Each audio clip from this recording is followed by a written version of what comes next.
Добрый день, уважаемые родители. Меня зовут Левина Ольга Андреевна. Я врач-невролог, рефлексотерапевт реабилитационного центра «Реацентр». Сегодня мы с вами поговорим про синдром дефицита внимания, гиперактивности и какие есть критерии для этого синдрома и как можно его классифицировать и как не спутать с банальной невоспитанностью.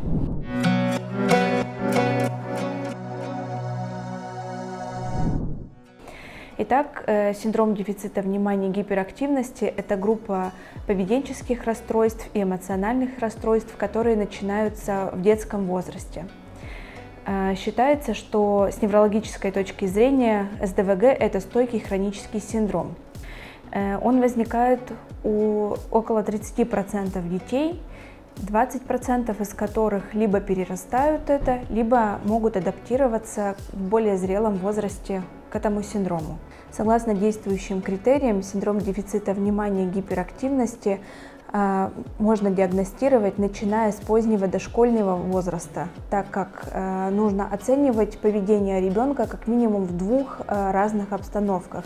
Это детский сад либо школа и обязательно домашняя обстановка. Наличие нарушений обучения и адаптации к социальной сфере – это обязательный критерий для деток с синдромом дефицита внимания и гиперактивности. Также основным критерием будет считаться невнимательность, гиперактивность либо импульсивность, что за собой обязательно влечет какие-либо когнитивные нарушения, нарушение восприятия информации и ее анализ.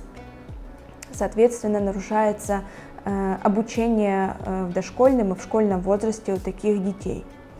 И психологи часто рекомендуют оценивать такое поведение у детей, как уже было ранее сказано, как минимум в двух областях. Это дом, общение с родителями, либо с братьями, сестрами, с бабушками, дедушками, и общение вне дома. Как ребенок себя ведет либо в магазине, либо в других школьных учреждениях. И с таким запросом можно обратиться к нашим психологам в Реацентре, к неврологу в Реацентре, пройти обследование и назначить либо лечение, либо реабилитационный курс для таких детей.